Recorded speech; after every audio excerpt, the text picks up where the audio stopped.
Welcome, everybody, to episode 3. Do you hear that? Is that music? No, it's not. There's no music. It's not going to happen. But we're glad you're with you. Kyle, how are you? Doing great. How you doing? Great. I'm good. I got my one of my favorite shirts, Jesus Saves shirt. Oh, very nice. #1 all-time saves leader. We got the Twins jacket in honor of opening day. Going to dominate the Central this year. Tomorrow. Oh, yeah. Very excited. You probably, when you're listening to this, if you do, which I don't know why you would, probably is opening day or later. And probably the Indians are already terrible. So I thought we'd go over our bets that we've made the first 2 weeks to see how we're doing and if we're up or down any money. So week 1, the ones that have already come in at least, I said that Michigan State -2, they would win. Wrong. They lost to UCLA, who's in the freaking Final Four. We both had Winthrop money line. Kyle as part of a parlay, and me is just a straight-up bet that fizzled quickly. I had LSU -1.5. That won. But Kyle is the big winner of our first podcast. He had Houston +330 to make the Final Four. So that actually puts him up for week 1. And we should give credit to Kyle. He has 3 of the 4 Final Four teams. His championship is all intact still until Baylor pounds Houston on Saturday. Demolishes Houston. Yeah, that's not looking great. But still, there's not a lot of people that have 3 of the Final Four teams. And I talked Kyle out of Michigan in the Final Four, and that was like 1 3-pointer away from happening. So while my Final Four is just Gonzaga, and that's it, Kyle deserves some credit. But if you're learning anything on this podcast, if you just go opposite of my bets, you're good. You're going to make lots of money. You could literally become a millionaire just listening to this podcast if you have some money to start out with.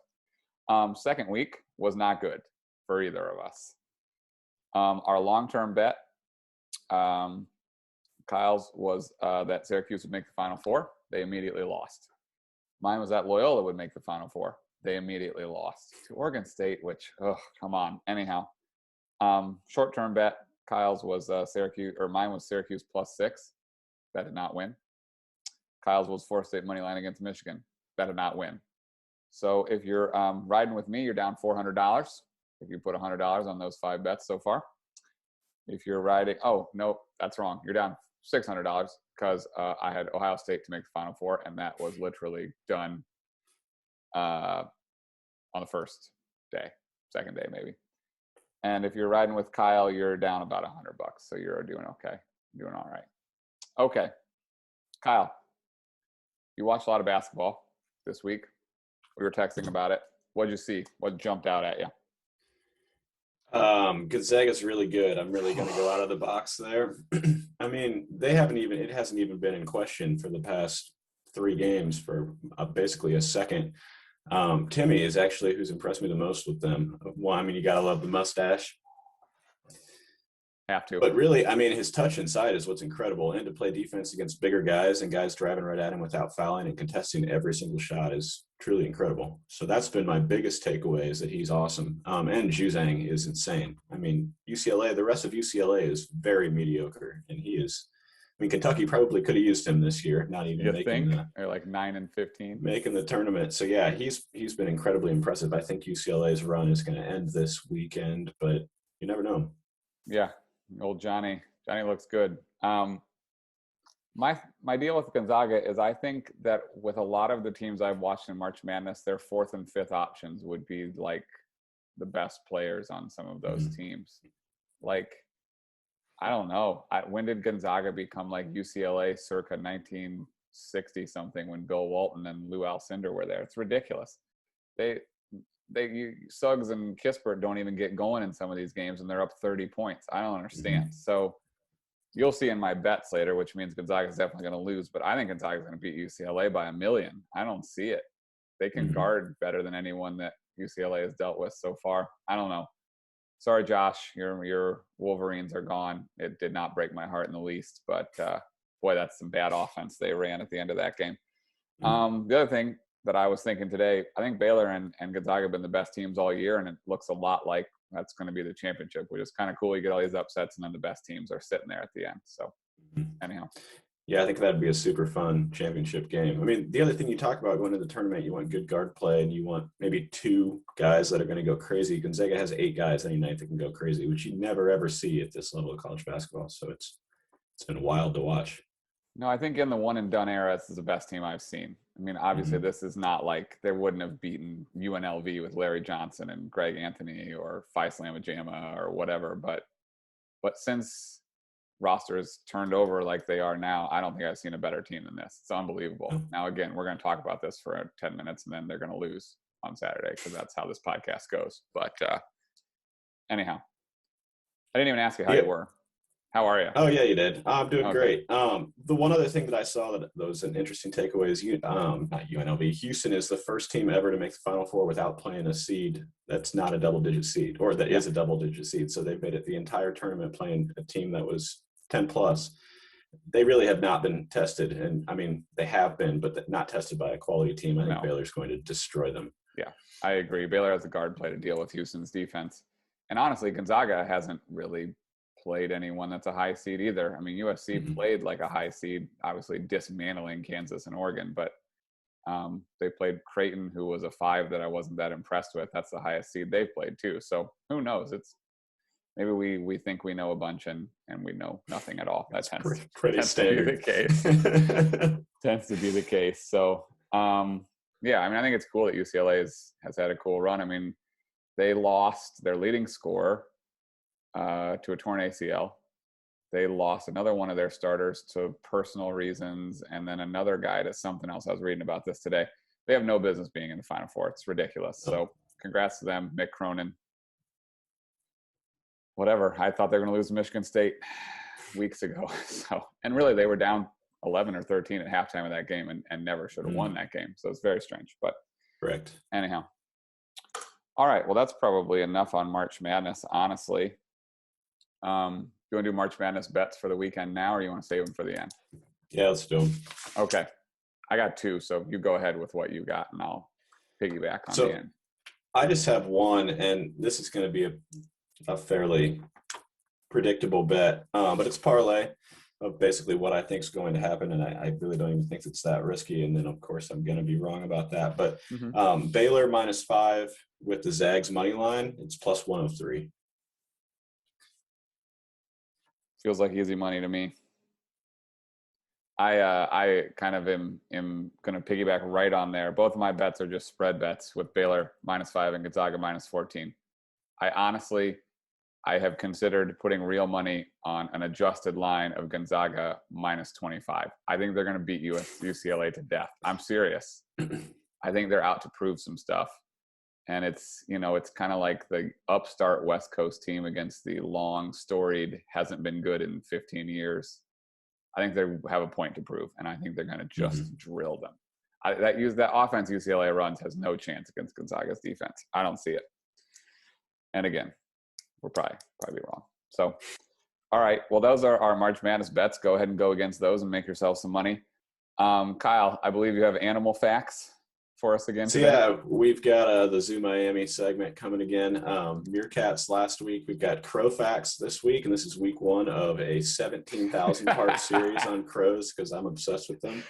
I actually had my first interview out of college. I interviewed with the State Department in Fort Wayne. The first question that they asked was if you were an animal, what kind of animal you would be, and I busted out some crow facts. Got the job, turned the job down. So first of the several crow facts that I've got for you today, crows are actually as smart as a 7-year-old child. They can make tools. They're actually the only animal that makes and actively uses tools to solve problems. They can recognize human faces. So if you see crows, be nice to them because they actually will remember your face, and they hold grudges and pass those grudges down to multiple generations. Whoa. Which is wild. So you can actually have crows that know you and they'll bring you gifts and everything. It's kind of cool. I mean, I've never experienced this. So I've always tried to be nice to crows. You read stories about it. They also understand analogies, and they can actually understand the routes and predict them or follow the routes of garbage trucks. So what you're saying is if the crows see the meerkats murdering each other, they will remember which meerkats are the murderers. They will, and They'll call at them and say mean things. By the way, there's a video you can find on Reddit or YouTube or something of a crow that has this like lid on a roof, and it carries it up to the top of the roof, and then it sleds down, and then it picks it up, and it does it again multiple times. It's fantastic. And you can tell it's actually playing, like and legitimately just doing what a child would do. It's fantastic. Yeah. Like saying the word legitly, for instance. A child would do. Yeah. All right. Is that it for crow? I mean, I shouldn't say. Is that all your crow facts? We're kind of setting the groundwork here, and we're going to expand on these going forward. So, okay. Yep, that's the end. I honestly, this is my favorite segment of the show. We could quit now. I'd be happy about it. All right. Well, we are going to move on to the segment where we lose all of our watchers, the National League preview. And by the way, I'm a little bit ambivalent, although I recently realized that I use that word wrong quite often, about the National League. I think a lot of these teams are boring, and I think the National League has the most exciting players. Does that make sense? Yeah, that was kind of my thoughts on it as well as I looked through like MVP and Cy Young and stuff. There's some really, really bad teams though, and some teams that are really uninteresting somehow with the bevy of talent. And it seems to be, I mean, obviously it's very much grouped in the West with the top two teams, but the East is actually pretty interesting as well. I found the Central to be stunningly boring. Stunningly boring. That's where we grew up. Listen, those are our teams from all of our friends but holy smokes, it's a tough time. So it is. Well, should we hop into over-unders? Let's do it. How many locks you got? So I have 3.5 locks. All right. I have 4. And we didn't talk beforehand because it's been a busy week for both of us, at least for me. You still stripping, by the way? Yeah, I've actually, people just start walking into my kitchen and putting dollars in my toolbox. The cabinets are level now, and the stripping is actually done, so we're towards painting, and I got to screw everything back in. All right, cool. Well, we'll try to be a little more appropriate now. I don't know that you're going to get these in the order you want them in, but it's the order they were on FanDuel. By the way, FanDuel, big sponsor of the podcast. That's where we get all our lines from. By the way, we do a lot of betting talk on here, and you know how much money we bet in the last since the Super Bowl. That would be $30 combined. That would be one bet on Gonzaga to win the national championship. So, Dad, we're not degenerate gamblers. We just like to talk about it and be wrong a lot. All right, here we go. We're going to start with the Brewers. Speaking of teams that I find boring. Yeah. I have them at 83.5. What do you have, over or under? I have the under on this. This is my half lock, and I might just make it a full lock. This roster is incredibly uninspiring. Their pitching is pretty brutal. I mean, Brandon Woodruff is your ace. Bullpen's incredible, but that offense is Devin Williams. I mean, it used to be an incredible offense, and you look through their depth chart, and it's pretty boring at this point.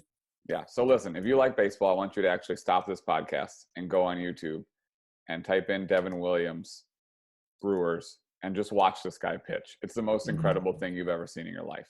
Okay? Incredible. All right. But the Brewers under for me as well. I don't have that as a lock, but unless Yelich turns into like Babe Ruth again, I don't see it. So, All right. Another team that is uninspiring, the Chicago Cubs, 78.5. So this is actually one of my locks as well. And I actually have the over on the Cubs and really banking on some serious bounce back years from their offense. I mean, if you look at their depth chart, their offense is actually incredible if everyone bounces back. I mean, Javi Baez, who was an MVP candidate the year before, hit under 200 last year. You've still got Chris Bryant. You got Jock Peterson coming in, Rizzo, Contreras.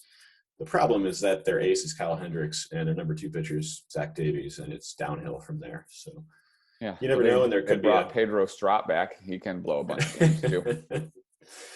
And you got Kimbrel at the back of things, which is shaky at best. Yes. But yeah, and there could be a fire sale midway through the year, so you never know. But we both have the over for them, by the way. Slight over for me because the offense and just like if the Cubs, everybody bounces back. If they'll be great. If I was 6'8", I would pitch in the major leagues. So anyhow, moving on. The Pittsburgh Pirates. I believe they have the lowest over-under of all the 30 teams, but I may be wrong about that. 58.5. I'm looking at the American League right now. Yeah, 58.5 is the lowest. I saw it at 59.5, but still pretty brutal. I'm going to go with the over and a very slight over, and I debated going under here, which is incredible how low that is, but this team is horrendous. Horrible. That being said, that's such a low total and it's such a bad division. I feel like they're gonna nudge that over. I was slight under because I think it's the worst roster I've seen in a long time. Well, the Rangers would like to have a talk about that, but we're not doing them today. So it wouldn't be surprising to me if they won 59 or 60 games. It also wouldn't be surprising if they won 52. They're not good. Mm-hmm. All right. Braves, 91 and a half. I have the over, a slight over with Atlanta. Again, their offense is fantastic. Pitching super, super deep, and I really like Ian Anderson. He's going to be one of my picks later. But yeah, the slight over there with Atlanta. They're actually one of my locks for an over. They took the Dodgers gave them everything they wanted in the NLCS last year, and they should be better. I don't think the NL East is as exciting as people think it is. I think the Phillies are going to be bad again. I think the Mets are worse than people think. The Marlins are going to regress, and I don't know who I'm missing. Oh, Washington, who I think is actually not very talented anymore, unfortunately. So I think the Braves win the division by like 6 or 7 games and win like 97 games. I think they're actually the second best team in the National League, even though everybody thinks the Padres are. So that's one of my locks. Speaking of uninspiring, Philadelphia Phillies, who have tons of talent and never win. Go ahead, 81 and a half. So I'm going to go slight over here, not because I really like the Phillies, but again, like you just said, I don't actually like this division that much. I don't like Washington, and I don't really think the Mets are as good as everyone thinks they are. Philly has struggled to put it together the last couple of years. High expectations. I think this is the year that they're at least average. I agree. I think they have enough to win like 84 games. So I have them slight over. I wouldn't put it as a lock because I think some of their guys are not winning players, like Bryce Harper. But he's going to put up stats. I guarantee you that. He hit a lot of home runs that change the score from 9-1 to 9-2 or 9-1 to 10-1. But he ain't going to do a lot when they really need him to. That's the old Sammy Sosa home run right there. Oh, boy, he hit a lot of those. Hit a lot of strikeouts when there were runners on base. All right. Sorry for the Sammy Sosa slander, everyone. The Arizona Diamondbacks, 74 and a half. Slight over here, mostly because I think the Rockies and Giants are terrible, and someone's got to win some games outside of the top 2 teams in that division. I'm not confident with that one at all, and I have no analysis on the Diamondbacks. I don't have any analysis either because they're tremendously boring. I like a few of their guys like Ketel Marte, but I have them as a lock to be under because I think what's going to happen in that division is that San Diego and the Dodgers are going to pound the death out of those 3 teams. And I think even like the AL East, when they play those other three teams in the NL West, are going to beat them up. I don't think they're any good. And so for some reason, I think Arizona is like a 68-win team. We'll see. Again, not a lot of reason for it, except that I think their roster is kind of eh. And Zach Gallen, who they're really counting on, has a fracture in his right arm, which is the one he pitches with. And he says, everything feels fine except I throw a curveball. Well, guess what? You have to be able to throw a curveball. It's the major leagues. So I don't know. I don't trust them at all. All right, Cincinnati Reds, 81 and a half. I have, I don't really even care either way. I have no thoughts on the Reds. I marked them as an over just because, they were fairly strong last year. They lost some guys from that roster. Offense is still pretty good. Bauer's a pretty big one. But the pitching's still not that bad. Luis Castillo, Sonny Gray. I don't hate Wade Miley. Probably should hate Wade Miley. But the offense is still good, assuming Votto is not complete garbage this year again. So I'm going to go slight over. The argument for the over, I have a slight under, but I am like you. It feels like right about the right number. Last year, their 2 guys they really count on, Votto and Suarez, were awful. And they still made the playoffs, kind of, with the extra teams. So if those guys bounce back, they probably win like 84 games in a division where the mediocreness of all of the teams is kind of staggering. All right, Colorado Rockies. I'm going to actually change my pick because I feel so indifferent about them that I'm going to say they're actually going to win 81 and a half. COVID stops one of the games right in the middle. They just have to call it a tie. Mm-hmm. Listen, if you hit that one, we're just shutting the podcast down. That's it. All right. The Rockies are 63 and a half.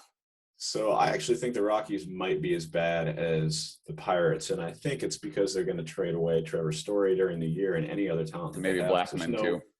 no Blackman as well. There's no reason to hold on to them. I mean, you already started this fire sale with Arenado going to the Cards, and I think this team's bad anyways. So yeah, I'm going to go slide under there. All right.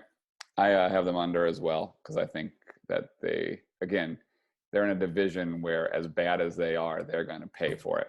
So, all right. Here's an interesting one. The Los Angeles Dodgers, 103.5. So this is one of the huge number.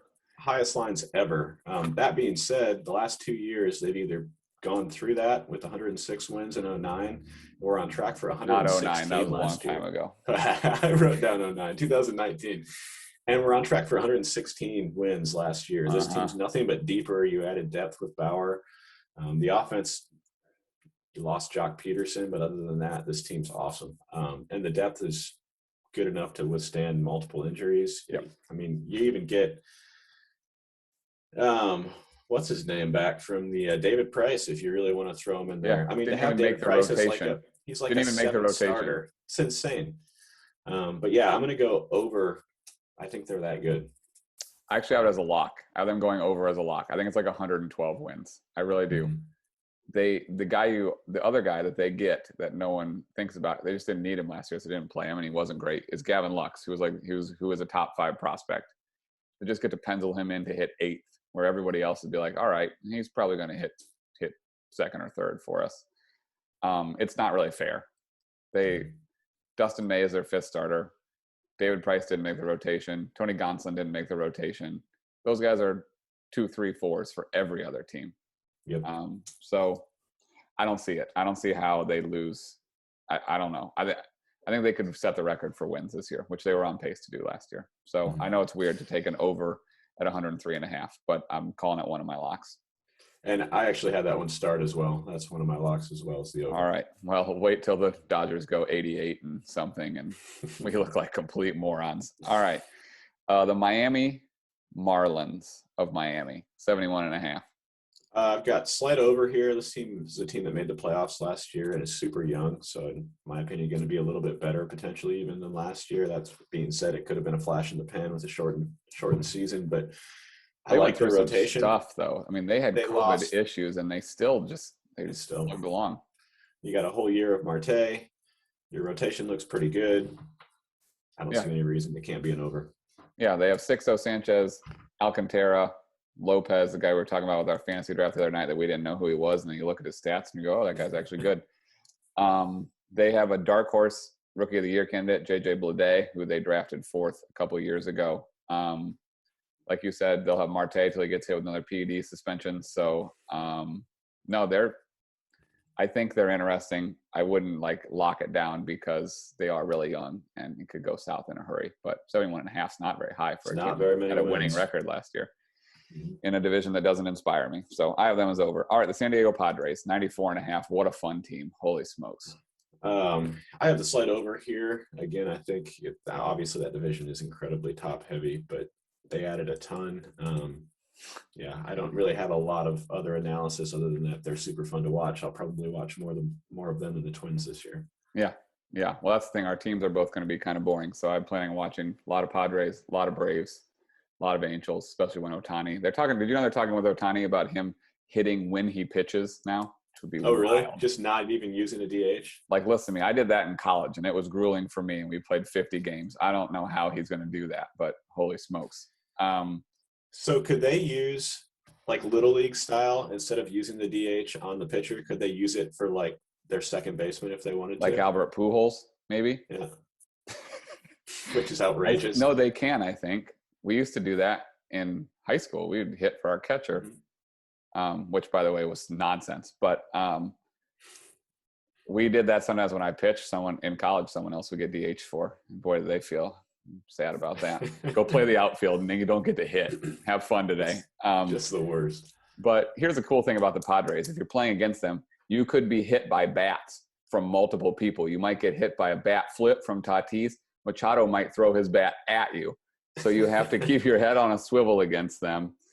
But adding Darvish and Snell to that team They'll get Lamet back, might get Clevenger back at some point, probably not, but they're deep and their bullpen is good. And I think they're going to go over 94.5. Like I said, I think those two teams will be awesome, Dodgers and Padres, and I think the rest of the division is going to feel the pain. So not a lock. My next one is a lock. St. Louis Cardinals, 86. I'm going under here. I don't like this division at all, and everyone's raving that the Cardinals are basically going to walk away with it. This roster does not impress me at all. I mean, you added Arenado, whose splits are not exactly favorable away from Coors Field, and who had a terrible year last year as well. This is one of the worst outfields, probably the worst outfield in baseball potentially. Do you want to go look at the Cleveland Indians?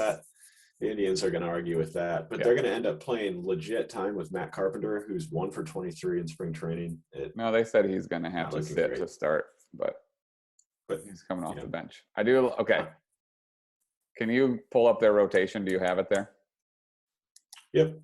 You got Flaherty, awesome. Kwang Hyun Kim, Miles. I mean, how the heck do you say that? I don't know. Miles Mikolas, Adam Wainwright, and Carlos Martinez. So Wainwright and Martinez will be hurt. Guess what? I'm changing. This is no longer a lock. I'm out on this being a lock. Truly, who is Kwang Hyun Kim? He's a lefty. He's not from here, if you didn't know. Thank you. Okay. He actually was good last year for them. I was going to do a lock on the over, and then you started reading me who's going to play on that team, and that isn't Paul Goldschmidt and Nolan Arenado and Tommy Edman, who I like, and I've decided to go away. Plus Molina, one of these years, it's just going to be over. And he's a Hall of Famer. It's not even in question, but he's like 70 in catcher years. He is near the end. So I'll take the over because I like their infield, and I'm probably being an idiot. All right. The New York Mets at 91. 91. Boy, that feels high. I'm going to go with the under. I don't feel great about it. Obviously, the Mets made a ton of additions. Carrasco and Lindor. I mean, that's already hurt Carrasco, by the way. But yeah, I know he's not starting the year with them. I do feel like Lindor, and I know this is going to make you angry, is a little bit overrated. If you go back and look at his stats the last couple of years, they're not. You're wrong. Take it back. Not that amazing. That being said, this offense is really good. I mean, Pete Alonso, McNeil, Lindor, Dom Smith, Conforto. It's a pretty good lineup. Here's my argument for Lindor. By the way, I have the under too. You played baseball your whole life leading up to, when couldn't anymore. Same with me. We play with people like this who the stats don't back up their impact. Having him on your team sets the whole team on a different trajectory. Sure, he's not going to win the Triple Crown. He plays great defense. He hits when it matters, and he's just an infectious person. So you stop it with Francisco Lindor. I'm going to be watching Ahmed Rosario commit 3,000 errors and Jose Ramirez want to kill himself because the Indians roster is terrible and Francisco Lindor is going to be smiling his way through New York. So whatever. I'm taking the under too, though. I don't know. Syndergaard's going to come back and be healthy? No. DeGrom's actually older than you think. I don't know. I actually like Marcus Stroman a lot this year, though, by the way. Yeah, they're still the Mets. They're not going to win. They're still the Mets. I see 87 wins. All right. The Washington Nationals, 84. They have my second favorite player in the National League. We've reached my final lock here. I'm going to hammer the under with the Nats. They were horrendous last year. This is one of the oldest teams in baseball. They have literally the worst farm system in the entire major league, so there is no help coming. You're starting Josh Harrison at second base and Starlin Castro at third base to start the year. I mean, 8 years ago, sure, that's pretty brutal. And also relying on Josh Bell, who was terrible, to be in the middle of your lineup, as well as a lot of Kyle Schwarber. Oof. I don't like this lineup at all. You've also got a really old starting pitching rotation with Scherzer and Strasburg, and then you have Joe Ross and Lester to round it out. Doesn't impress me. Yeah, this is where we're on the same boat here. They very could have the NL MVP, and it very well could be their shortstop, honestly, and it doesn't matter. They have Turner and Soto and a lot of guys that don't really get you excited. Scherzer was not great last year. He's also older than you think he would be, and Strasburg gets hurt all the time. So I have them under as well. It's too bad. Juan Soto deserves a better team, but he already won a World Series, so he'll be all right. All right, last team. I'm actually making this one of my locks also. I think you might be too. San Francisco Giants. No, you don't have that as lock, do you? I have them as the under, though. Me too. This is a wild lineup. Have you looked at their roster? This is No. So you would think with Yaz coming up and how bad they've been the last couple of years that this would be a really young team with a lot of prospects coming up. This is the actual oldest team in baseball. The Major League roster is the oldest team. I mean, you go Posey, Belt, Brandon Crawford, Longoria. They're all in their mid to upper 30s. I mean, there's not a lot of reinforcements coming, and then your rotation's pretty bad, and you're relying on Cueto to come back to form. He's old too. Under. Mm-hmm. Yeah, I'm actually going to take them as my last lock as an under. Again, they have to be in the NL West. They're not going to get to 75 wins. Not a chance. They're more likely to be at 65, I think. They do have a couple good prospects coming, but I don't think they're ready. They have a guy named Heliot Ramos and a guy with the last name of Canario, who are really interesting. They have Joey Bart, who at some point is probably going to become a starting catcher and move Posey to somewhere. I don't know. I saw a baseball card of Brandon Belt today. He looked exactly like Ted Williams, except then you watch him play and you realize that that's nonsense, and he hits more like my grandma. So I don't see it with them. All right, that's our NL preview. We're both American League guys, to be clear. But I think the I would say 5 of the 6 most exciting players in the National League. Trout has to be on the list, and then I think it's in no order: Bellinger, Betts, Acuna, Soto, and Tatis. You agree with that? I do. One other interesting storyline for this year in the NL. Do you think this is the last year that we have no DH in the NL? I do. And I think what's going to happen is a pitcher is going to get hurt hitting or running, and people are going to go, that enough is enough. Like, get out of here with that. So, yeah, I think we're done. I think they would have gotten it done, but it's such a weird year that they said, you know what, we'll just wait and so on. All right. Our locks, to go back over them, Kyle, Brewers under half lock, he says, maybe switching to a whole lock. Dodgers over 103.5. Nats under 84, and I guess I didn't write the other one down. Cubs over. 202 right off the bat. All right, mine were Braves over 91.5, Diamondbacks under 74.5. I've never made a stronger bet on a team I know less about than the Dodgers or the Diamondbacks. Dodgers over as well for me, and San Francisco under. All right, you want to talk about MVP? Let's do it. All right. I have only one pick. It's a very biased pick, but you go. So how did you do this? Did you go long shots that you think are good money, or just who you actually think is going to win the MVP? I actually think if I had to pick a long shot, I'd pick Trey Turner, who's a pretty long shot. But no, I just picked who I thought was going to win.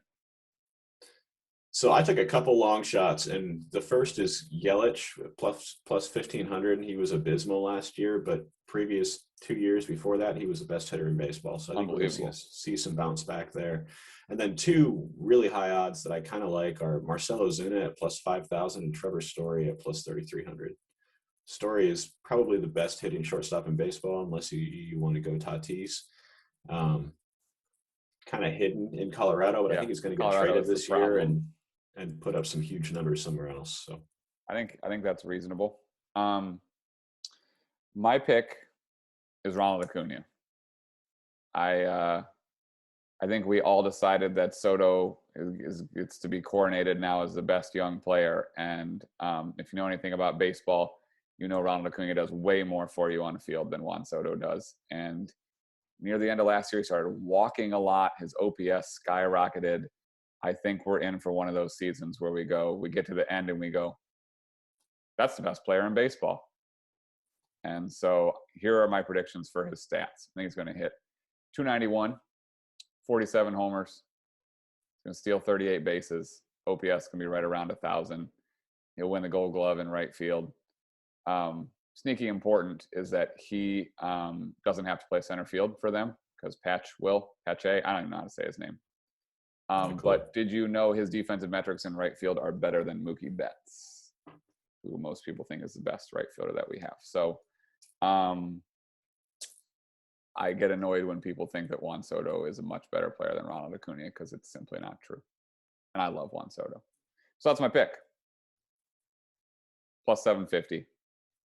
Not awesome odds to pick an MVP, but that's my pick. By the way, the favorite is Betts. I think he was like plus 300 or plus 300, plus 400, something along Soto's those plus lines. 700. Tatis is right around in there too, and that's reasonable because any of those guys could win for sure. All right, Cy Young. You're gonna laugh at this one, but I don't care. Go ahead with yours. So I had two. I've got a long shot, and I might be stealing your long shot. Why don't you do yours first so I don't steal it? I am going in the Wayback Machine. I'm picking Clayton Kershaw as my best bet. He's plus 2,500. He was actually really good last year, kind of returned to form. And I think what's going to happen, you've played sports long enough, I think winning the World Series like frees him. And he kind of lets the weight of the world off of his shoulders. He pitched well enough in the postseason. And I think he just comes out and just shoves this year. And they're going to win a ton of games. So the wins will be there. And I think in a rotation that is just loaded, I think he's actually going to be the best guy this year. And Buehler and Bauer, of course, will be very good too. I think Bauer is the fool's pick for Cy Young. So I hope you have him. Go ahead. I do have a Dodger. It's not Bauer. I like Walker Buehler. Yeah. Plus 1,000. Good one. You just said it. He's going to win 1 million games, assuming he stays healthy. I mean, he could win 23 games, honestly, with how good that team is. Really, really long shot. I like Marcus Stroman. You had mentioned him earlier. It's plus 5,500, which is, in my opinion, pretty good odds for someone that was lights out the last time he was healthy and is going to be on a team that's going to score a lot of runs. I don't love the rest of that rotation other than obviously DeGrom, but I think that's pretty good money for your bang for your buck. Totally agree. And we should mention DeGrom is the favorite. The odds are low, as they should be, because the guy's awesome. All right, Rookie of the Year. I struggled with this one. Go ahead. Boy, this is not my wheelhouse. The prospects are something you are much more in tune to. I have 3 that I picked, none that I know a ton about. That's how we do it on this podcast, baby. And basically, my strategy here with the AL was a Rosarina, just the guys that are going to get the most run time. They're going to start. Sixto Sanchez was my first at plus 500. Now, he actually just got sent down, but it sounds like he'll be up pretty quickly. They're going with a 4-man rotation to start the year, but he's going to be in the middle of a rotation that I actually think is pretty good. Your boy Ian Anderson was really, really good last year and is anchored in the 3 or 4 spot in the Braves rotation. And then try like 2 or 1, actually. Yeah, that as well. And that's plus 750, which I think are probably your best odds for someone that's going to be right in the middle of a playoff run. And then Dylan Carlson put up really big numbers in the minors for the Cardinals, and their offense is fine, but their outfield is not. Plus 850. He's going to be starting. I saw plus 700, but I'll take plus 850. I think when I looked today, it was plus 850. Okay. I didn't look on FanDuel, so it was something else. Gotcha. But that is literally all the analysis I have on anything. All right. Well, that's pretty good. I'd give you 3 gold stars for that. I have 2. You're talking about guys that are definitely going to play all year. I actually think the favorite is a pretty prohibitive favorite, Brian Hayes for the Pirates. Mm-hmm. They're just going to let him play. They have to. He's like the only guy that would bring you hope and happiness, seriously. So he's kind of like the Trae Young of the major leagues right now, where it's like, guess what? Just do what you want. Get out there and hit. And I think he's going to do that. So he would be my pick if you're trying to just say who is going to win. He's my pick.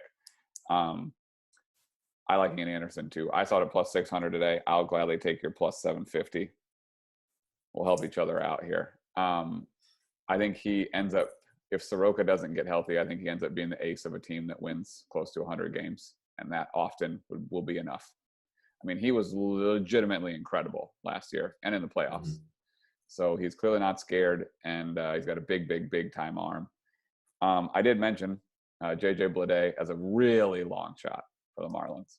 So, and I actually like Carlson too, but I don't think he's going to hit for a high enough average. And I think Hayes will have better stats than he does. So, but the Cardinals, as we mentioned, need some outfield help. So that may be it. All right. That's the National League preview. I hate the National League, but I love the players in it.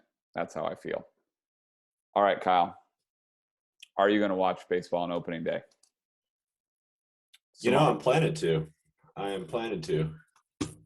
Probably have it playing on my phone while I'm doing some work. Exciting. Well, the first game of the day is Indians Tigers, and I'm pretty excited about that until probably about inning 3, and then I'll probably be depressed watching the Indians offense. But I'm going to go into work as late as possible to try to avoid missing most of that game. Your beloved Twins play at 2:11 at the Brewers. Why did I miss it? Oh, wow, what an exciting matchup that is. Twins Brewers 2:10. Kenta Maeda against Brandon Woodruff. Good luck. Hope you don't see Devin Williams. All right. So we did our March Madness bets. I have an opening day bet for you. Are you ready? Mm-hmm. Okay, everybody, get your money out and bet the opposite of this. The Mets play the Nationals. You want to guess what my bet is for that game? Taking the Mets? I am not. Probably taking the Nats. Who's pitching? Is Strasburg pitching? It's Scherzer and DeGrom. Scherzer? Ooh. I'm not taking either team. I am taking the under.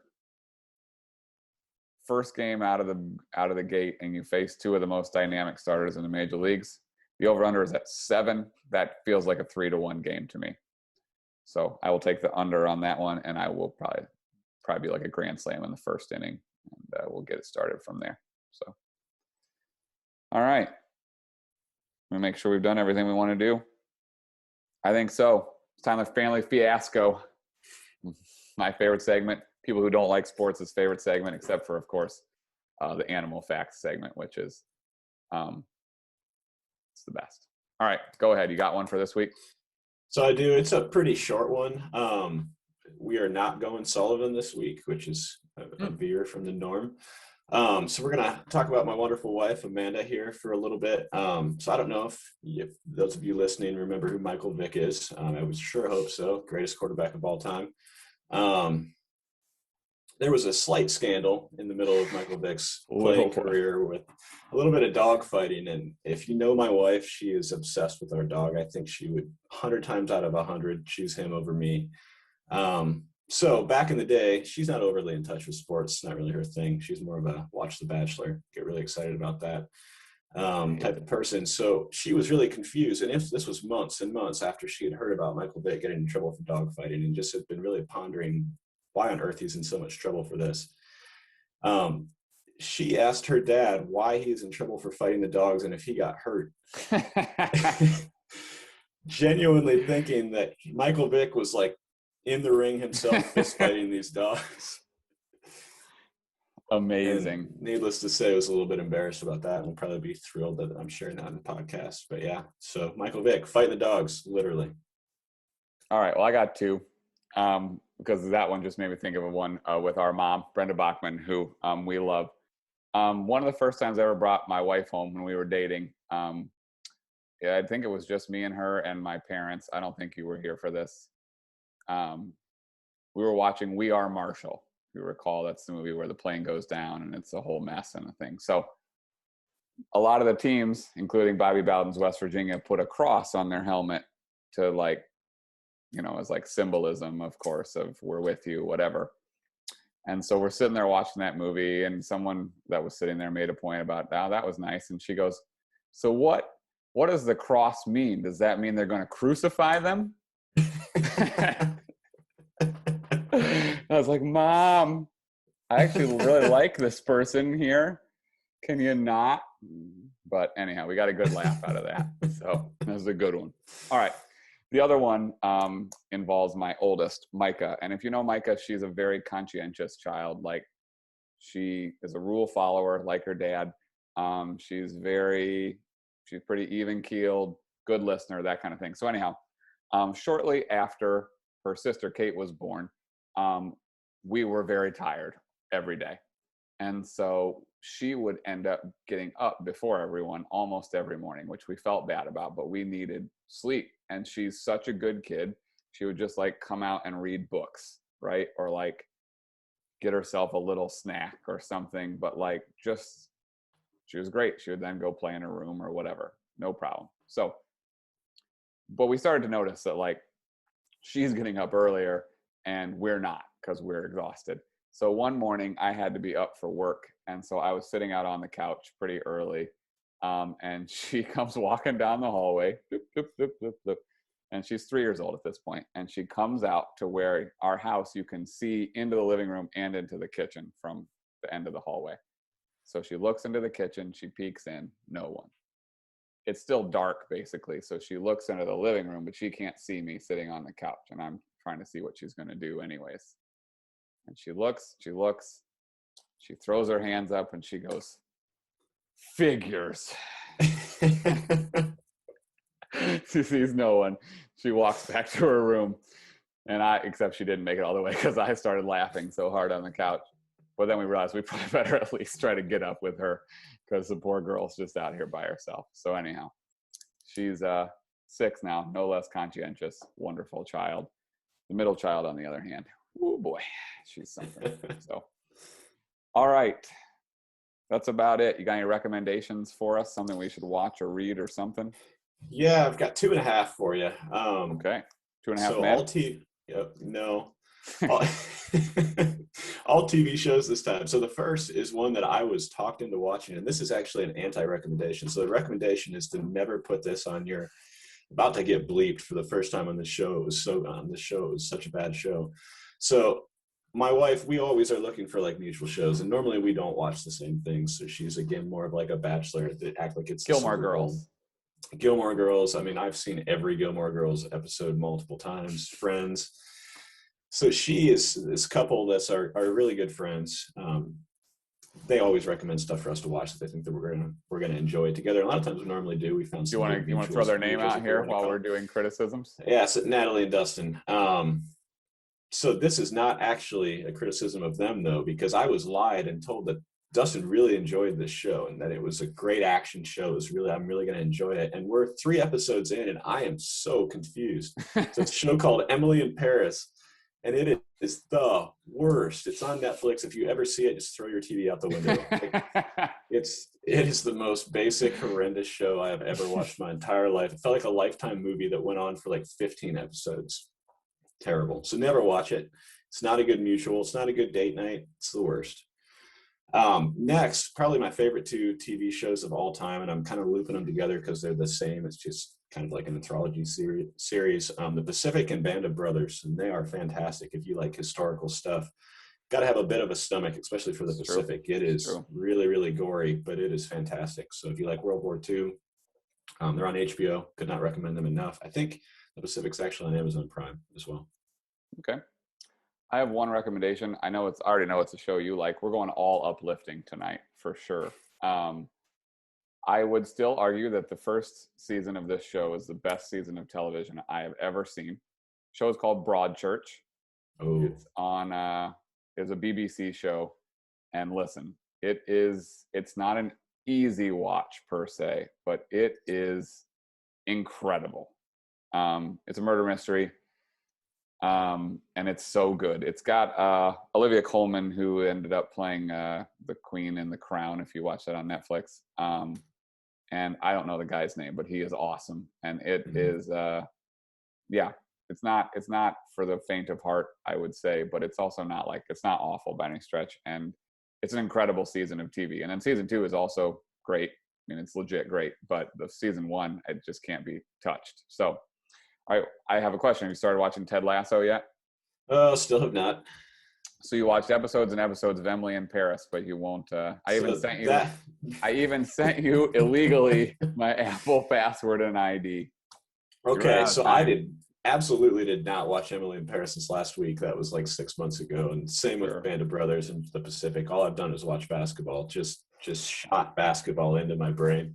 That's not really what that looks like. Anyways, I have not watched anything but basketball and then Friends every single night. So Okay. I'm telling you, this is a mutual show. You can watch Ted Lasso together. okay. I'm telling you. We will give it a try. Everyone, watch Ted Lasso. Ignore our podcast. It's so good. But actually, listen to our podcast. I promised a guest this week, and then I forgot to text him today. So, Alex, next week, buddy, can get you on Talking about the Bears. The Bears. Yeah. So we'll try to get him riled up. This is a person that once threw Kyle up the stairs at our house. All the way up. So he's I've seen him explode pens in Spanish class against the wall. So we're trying to get him going. He's an adult now. So, we're all calmer or whatever, but this is not a podcast for calm. So anyhow, all right. Well, good to see you. Go Tribe. Go Twins. Go Twins. Go Tribe. Yeah. Go Acuna. Oh, I was told by multiple people that I should do more baseball cards at the very end. So, did I prepare for that?